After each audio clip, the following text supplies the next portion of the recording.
Buddy Carter, a member of the House Budget and Energy and Commerce Committees. Congressman, thanks so much for being here this morning. A lot to react to. First, your thoughts on this ceasefire. Is it hanging in the balance?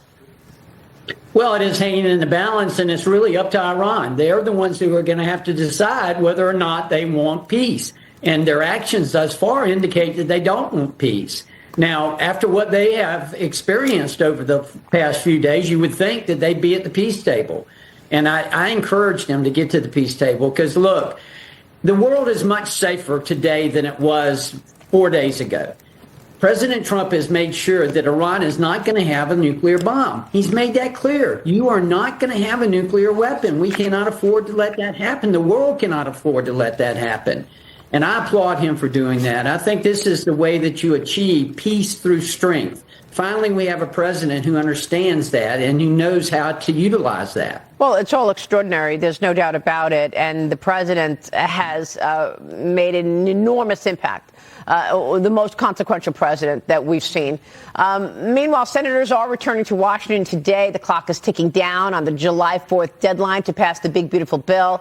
The senators huddled for a closed-door briefing yesterday, saying that some of their biggest sticking points remain unresolved, including a deal on Medicaid and AI, although Senate Majority Leader John Thune said that lawmakers will remain in Washington until the bill is passed, and he said it will pass when they expected, July 4th. What are your thoughts in terms of when the House gets it back and how different it will look in terms of the Senate revisions? Well, of course, my hope is that it's not going to look a lot different. Look, we only passed this bill by one vote, and we can't afford any major changes. However, we understand the Senate wants to put their mark on it as well, and there are things that I think they can do to make it better. It wasn't perfect by any stretch of the imagination, but we have to keep in mind that we have a very precarious situation over here in the House where it only passed by one vote the first time.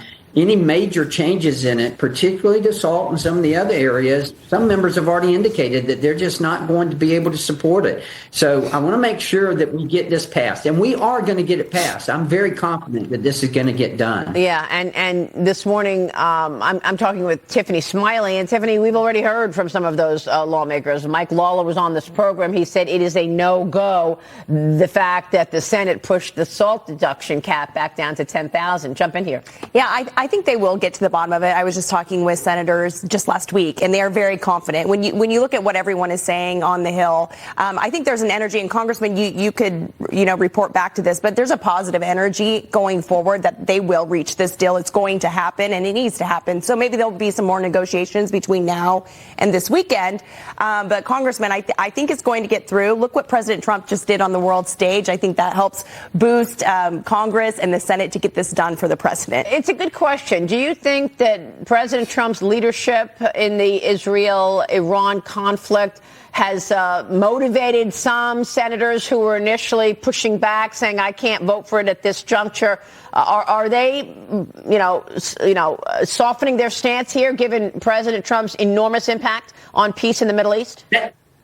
That's certainly the sense that I have. I would agree with you. I think that it's been a positive development here. And look, we all understand we've got to keep the main thing the main thing. The main thing is to get these tax cuts extended. If we do not, Americans will be looking at the highest tax increase that they've ever seen. Our economy can ill afford that. We're on a roll now. The president's on a roll now. We need to continue that. And I think, yes, the momentum is here in Congress right now. And I think the enthusiasm, if you will, is here as well. Well, we're talking so much about the oil and gas business. Of course, the House Energy and Commerce Committee will hold a budget hearing for Health and Human Services Secretary, HHS Secretary RFK Jr. will testify. Congressman, you're chairing the hearing. What can we expect? Well, we look forward to hearing from Secretary Kennedy and what he has planned to make America healthy again. I think it's a great program that he's putting forward, and I look forward to hearing him today. I think the committee's excited to hear from him. We've been waiting for this opportunity, so we all look forward to hearing from him and seeing exactly what it is that he's proposing and that he's putting forward, and that we can all gather around and really get behind him on this. All right, Congressman, certainly there seems to be a big opportunity for America. Were you surprised that oil prices actually went down in the middle of this conflict?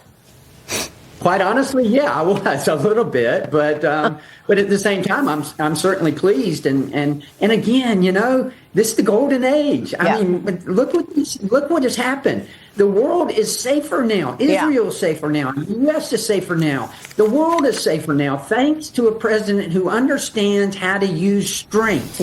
How to use strength in order to achieve peace. Congressman, it's good to see you this morning. We'll be following your work, sir. Thank you. We're